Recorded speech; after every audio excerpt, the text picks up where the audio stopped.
사랑과 은혜가 풍성하신 하나님 아버지, 오늘도 우리에게 새로운 날 허락하시고 이 새벽을 깨워 예배의 자리에 나아올 수 있도록 큰 은혜 주시니 감사합니다. 이 새벽 가운데 다시 한번 하나님의 말씀을 의지하며 또 주님 앞에 우리의 모든 기도 제목들을 내려놓으며 나아갑니다. 우리를 긍휼히 여겨주시고 하나님께서 예비하신 풍성한 은혜를 매일매일의 삶 가운데 누리는 모든 복된 삶이 될 수 있도록 인도하여 주시옵소서. 하나님 아버지, 이 나라와 민족을 주님 앞에 맡겨드립니다. 정치적 이념과 또 여러 가지 사상으로 분열된 이 나라를 불쌍히 여겨주시고 이 땅 가운데 다시 한번 예수 그리스도 안에서 하나 되는 놀라운 역사가 일어날 수 있도록 주님께서 은혜를 더하여 주시옵소서.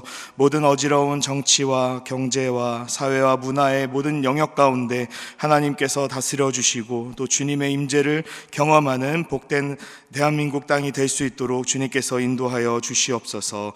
주님, 우리 대전중앙교회를 붙들어 주시옵소서. 모든 예배마다 하나님께서 예비하신 넘치는 은혜를 허락하여 주시고 우리 모든 성도들이 표어의 말씀처럼 작은 자가 천을 이루고 강국을 이루는 그 복된 삶을 경험하게 하여 주시옵소서. 모든 삶 가운데 하나님께서 함께 하시고 도우신다는 간증이 끊이지 않게 하시고 하나님을 향한 찬송과 기도가 멈추지 않는 교회 될 수 있도록 인도하여 주시옵소서. 하나님, 대전중앙교회 이름으로 살아가는 모든 성도들, 매일매일 살아가는 모든 삶의 자리 가운데서 하나님의 통치를 경험하게 하여 주시고 날마다 하나님의 도우시는 손길을 경험하게 하여 주셔서 가정에서도 직장에서도 어느 곳에 있든지 하나님의 사랑과 하나님의 살아계심을 증거하는 거룩한 증인의 삶을 살아가는 모든 성도들 될 수 있도록 인도하여 주시옵소서. 주님께 감사드리며 우리 주 예수 그리스도의 이름으로 기도드립니다. 아멘. 이 새벽 함께 나눌 하나님의 말씀, 마가복음 6장 30절부터 44절의 말씀입니다. 마가복음 6장 30절부터 44절의 말씀, 저와 여러분이 한 절씩 교독하겠습니다. 제가 먼저 30절 읽겠습니다. 사도들이 예수께 모여 자기들이 행한 것과 가르친 것을 낱낱이 고하니 이르시되 너희는 따로 한적한 곳에 가서 잠깐 쉬어라 하시니 이는 오고 가는 사람이 많아 음식 먹을 겨를도 없음이라. 이에 배를 타고 따로 한적한 곳에 갈새 그들이 가는 것을 보고 많은 사람이 그들인 줄 안지라. 모든 고을로부터 도보로 그곳에 달려와 그들보다 먼저 갔더라. 예수께서 나오사 큰 무리를 보시고 그 목자 없는 양 같음으로 인하여 불쌍히 여기사 이에 여러 가지로 가르치시더라. 때가 저물어 가매 예수께 나와 여짜오되 빈들이요 날도 저물어 가니 무리를 보내어 두루 촌과 마을로 가서 무엇을 사 먹게 하옵소서. 대답하여 이르시되 너희가 먹을 것을 주라 하시니 여짜오되 우리가 가서 200데나리온의 떡을 사다 먹이리이까. 이르시되 너희에게 떡 몇 개나 있는지 가서 보라 하시니 알아보고 이르되 떡 5개와 물고기 2마리가 있더이다 하거늘 제자들에게 명하사 그 모든 사람으로 때를 지어 푸른 잔디 위에 앉게 하시니 때로 100명씩 또는 50명씩 앉은지라. 예수께서 떡 5 하늘을 우러러 축사하시고 떡을 떼어 제자들에게 주어 사람들에게 나누어 주게 하시고 또 물고기 2마리도 모든 사람에게 나누시매 다 배불리 먹고 남은 떡 조각과 물고기를 함께 있습니다. 떡을 먹은 남자는 5,000명이었더라. 아멘. 할렐루야. 이 새벽을 깨워 예배 자리에 나오신 모든 성도님들을 주님의 이름으로 환영하고 축복합니다. 오늘 함께 읽은 말씀을 가지고 광야의 삶에서 하나님의 능력을 체험하라 라는 제목으로 함께 말씀 나누겠습니다. 오늘 본문의 말씀은 너무나도 유명한 사건, 오병이어의 사건을 기록하고 있습니다. 예수님께서 보리떡 5개와 물고기 2마리로 성인 남성만 5,000명이 되는 수많은 사람들을 먹이신 사건입니다. 우리에게 잘 알려진 사건이지만 이 오병이어의 사건이 있기 전에 하나의 장면이 등장합니다. 오늘 본문의 조금 앞인 7절에서 13절의 말씀에서 예수님께서 제자들을 파송하신 사건이 기록되어 있죠. 예수님께서는 제자들에게 귀신을 제어하는 권능을 주시면서 두 사람씩 짝을 지어 파송하십니다. 예수님의 보냄을 받은 이 제자들은 회개의 복음을 전하고 또 귀신을 쫓아내고 많은 병자들에게 기름을 발라 그들을 치유했습니다. 예수님께서 하시던 일들을 제자들이 이어서 곳곳에서 동시다발적으로 제자들이 예수님의 사역을 똑같이 진행한 것입니다. 그리고 나서 제자들은 다시 예수님께로 돌아와서 자신들이 했던 모든 사역을 예수님께 보고합니다. 좀 요즘의 언어로 좀 비유를 한다면 제자들은 선교 여행을 다녀온 것이고 또 예수님께 돌아와서 선교 보고를 하는 그림처럼 보입니다. 자기들이 행한 것, 자기들을 통해 하나님께서 어떻게 일하셨는지를 예수님께 낱낱이 보고했다고 성경은 기록하고 있죠. 제자들이 예수님께 돌아와서 보고를 하자 예수님께서는 예수님에게 몰려드는 수많은 사람들을 좀 피해서 제자들에게 휴식을 주고자 배를 타고 한적한 곳으로 이동했습니다. 그런데 이미 제자들과 예수님이 이동하는 것을 사람들이 눈치를 채고 이 배가 어디에 내릴지 예상한 뒤에 도보로 달려가서 배가 도착하기도 전에 예수님과 제자들을 또 수많은 사람들이 기다리고 있었습니다. 이 한적한 곳, 예수님께서 제자들과 잠깐 사람들을 피해 가려고 했던 한적한 곳이라는 장소는 헬라어 에레모스라는 단어가 사용되는데 이 단어는 광야라는 표현입니다. 사실 한적한 곳을 넘어서서 오히려 황량하고 아무것도 없는 들판, 광야의 의미를 가지고 있습니다. 다시 말해서 예수님과 제자들이 사람들을 피해 이동했던 장소는 광야였고 사람들은 예수님의 말씀을 듣기 위해 또는 자신의 병을 치유받기 위해 또는 귀신을 내쫓는 그 능력을 보기 위해 광야까지 예수님과 제자들을 따라온 것입니다. 이 예수님을 따르려는 열정적인 사람들을 34절에서 예수님께서는 어떻게 바라보십니까? 예수께서 나오사 큰 무리를 보시고 그 목자 없는 양 같음으로 인하여 불쌍히 여기사 이에 여러 가지로 가르치시더라. 예수님께서는 예수님을 찾아 나온, 예수님을 만나기 위해 이 광야까지 따라온, 한적한 곳까지 따라온 사람들을 불쌍히 여기셨습니다. 질병으로 인해 고통받는 사람들도 있었고요, 귀신에 들린 사람들도 있었고, 또 무엇이 진리인지 깨닫지 못한 채 예수님의 유명세를 따라왔던 사람들도 있었을 것입니다. 그런데 이 사람들을 예수님께서는 목자 없는 양처럼 보시고 그들을 불쌍히 여기셨습니다. 이 사람들을 불쌍히 여기신 예수님께서 그들을 위해 하신 행동 여러 가지로 가르치시더라. 예수님의 사역 중 중요한 부분인 그 사람들에게 하나님의 말씀을 가르치기 시작하십니다. 목자 없는 양같이 방황하고 갈대처럼 흔들리면서 이리저리 몰려다니는 이 사람들에게 하나님의 말씀을 가르치시고 그들을 올바른 길로 진리로 인도하는 선한 목자가 되신 것입니다. 예수님께서 이렇게 많은 사람들을 가르치시는 와중에 날이 저물어 가고 있었습니다. 그리고 그때 제자들은 예수님께 찾아와서 한 가지 제안을 합니다. 35절과 36절의 말씀입니다. 때가 저물어 가매 제자들이 예수께 나와 여짜오되 이곳은 빈들이요 날도 저물어 가니 무리를 보내어 두루 촌과 마을로 가서 무엇을 사 먹게 하옵소서. 예수님의 가르침이 저녁까지 계속되었기 때문에 제자들은 예수님께 이제 식사 시간이 되었다고 알려주고 있는 것입니다.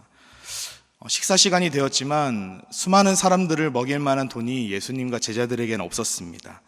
음식도 없었고, 그렇기 때문에 제자들이 한 가지 제안을 한 것은 예수님, 이 사람들을 근처에 있는 마을로 보내서 각자 알아서 식사를 해결하도록 하는 게 좋겠습니다.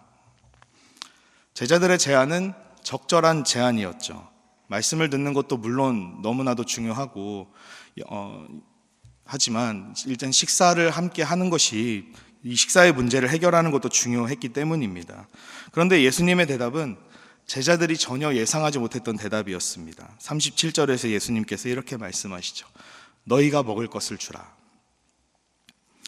제자들이 나름대로 최선의 상황을 고려하고 현실적인 문제를 고려해서 예수님에게 이 사람들을 각자 마을로 보내서, 촌으로 보내서 먹을 것을 식사를 해결하도록 해야 합니다 라고 제안했지만, 예수님께서는 너희가 먹을 것을 주라고 말씀하십니다. 그러자 제자들이 다시 예수님께 반문합니다. 37절에 우리가 가서 200데나리온의 떡을 사다 먹이리이까. 한 데나리온은 성인 남성의 하루 일당에 해당하는 금액입니다.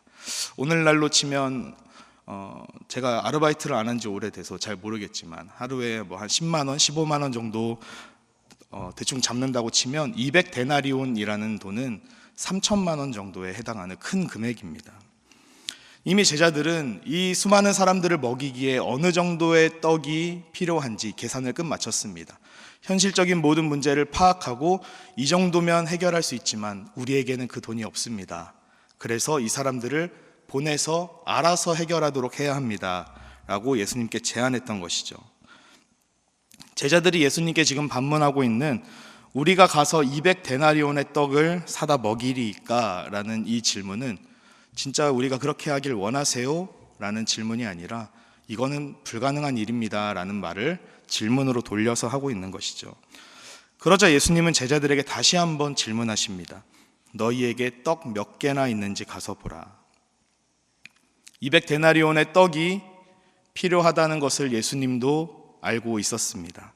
그런데 지금 예수님께서는 제자들에게 떡이 몇 개나 있는지, 너희가 가진 것이 몇 개나 있는지 물어보십니다. 그리고 어린아이의 도시락 정도밖에 되지 않는 떡 5개와 물고기 2마리를 가지고 예수님께 갖다 드리자 우리가 잘 알고 있는 오병이어의 표적이 일어납니다. 예수님께서 모인 사람들을 모두 다 배불리 먹이시고 12바구니에 가득 차게 남길 정도로 모든 사람이 풍성하게 먹일 음식을 제공해 주신 것입니다. 예수님과 제자들의 이 대화는 두 그룹이 서로 다른 관점을 가지고 있다는 것을 보여줍니다. 제자들은 현실적인 문제 해결 방안을 제시했습니다. 그것은 결코 틀린 답은 아니죠. 이 모인 사람들은 제자들이 먹이기에는 너무 많은 사람들이었습니다. 200데나리온이라는 큰 금액이 필요했고 모든 것을 버리고 예수님을 따랐던 제자들에게는 그 돈이 없었습니다. 그런데 예수님께서는 제자들에게 이 돈이 없다는 것을 너무나도 잘 알고 계시면서도 너희가 먹을 것을 주라고 말씀하시죠. 현실적으로 불가능한 문제를 제자들에게 해결하라고 하시는 것입니다. 이 불가능한 문제를 해결하라고 말씀하시는 예수님의 의도는 무엇일까요? 오병이어의 사건이 있기 전 제가 설교 서두에서 잠깐 말씀드렸던 예수님께서 제자들을 둘씩 파송했던 그 장면으로 우리는 다시 한번 돌아가 봐야 할 것 같습니다. 제자들은 예수님의 이름으로 병을 고치고 귀신을 내쫓고 복음을 전하면서 이 땅 가운데 하나님의 나라가 임한 것을 보았습니다. 예수님의 이름으로 모든 것이 가능하다, 귀신을 내쫓는 이 놀라운 일까지도 가능하다라는 것을 이미 경험했습니다. 예수님께 돌아와서 우리가 이러이러한 일들을 주님의 이름으로 행했습니다라고 낱낱이 보고까지 했던 제자들입니다. 이 제자들에게 예수님께서 기대하셨던 것은 무엇일까요? 복음을 전파하고 귀신을 쫓아내고 기름을 발라서 병을 고친 제자들이라면, 예수님과 함께 하나님 나라를 경험한 제자들이라면 이 불가능한 문제를 바라보는 시선이 달라져야 하지 않겠습니까? 200데나리온의 떡이 필요합니다. 사람들을 보내서 먹을 것을 알아서 사 먹게 해야 합니다가 아니라 주님께서는 이 문제를 해결하실 수 있다는 것을 믿음으로 바라보아야 한다는 것입니다. 예수님의 이름으로 병을 고치고 귀신을 내쫓는 일만 행하는 것이 아니라 오늘 우리에게 직면한 일상의 문제, 먹고 마시는 문제까지도 주님께서는 해결하실 수 있다는 믿음의 시선을 예수님께서 기대하신 것이죠. 너희가 먹을 것을 주라라는 이 예수님의 말씀은 복음의 능력, 하나님의 나라를 경험한 제자들의 달라진 시선과 믿음의 성장을 기대하신 예수님의 말씀이었습니다. 예수님의 이름을 의지하여 병 고치고 귀신을 내쫓은 것처럼 지금 이 먹고 마시는 문제까지도 예수님의 이름을 의지하여 너희가 먹을 것을 주라 라는 말씀이었습니다. 병을 고칠 때나 귀신을 내쫓을 때만 예수님의 이름이 능력의 이름이 되는 것이 아니라 매일매일의 먹고 마시는 문제 앞에서도 그 예수님의 이름이 우리의 삶을 다스리는 우리에게 능력의 이름이 되어야 한다는 것입니다. 우리에게는 어떻습니까? 우리에게 허락하신 그 예수 그리스도의 이름이 교회 안에서만 능력의 이름이 되고 있지는 않은지 우리 한번 스스로 점검하고 생각해 봐야 할 것 같습니다. 우리가 가정에 있을 때, 또 직장이나 사업장에 있을 때, 때로는 혼자 있을 때, 그때도 예수 그리스도의 이름이 우리에게 능력의 이름이 되십니까? 우리가 교회 안에서 예배를 드릴 때만 주님을 찬양하는 것이 아니라, 주님의 그 이름을 의지하는 것이 아니라 매일매일 우리에게 찾아오는 현실적인 문제 앞에서도 주님의 이름을 의지하며 주님의 능력의 이름을 경험하며 살아가고 있냐는 것입니다. 과거 출애굽 시대에 이스라엘 백성들은 광야에서 매일매일 하나님께서 주시는 만나를 먹었습니다.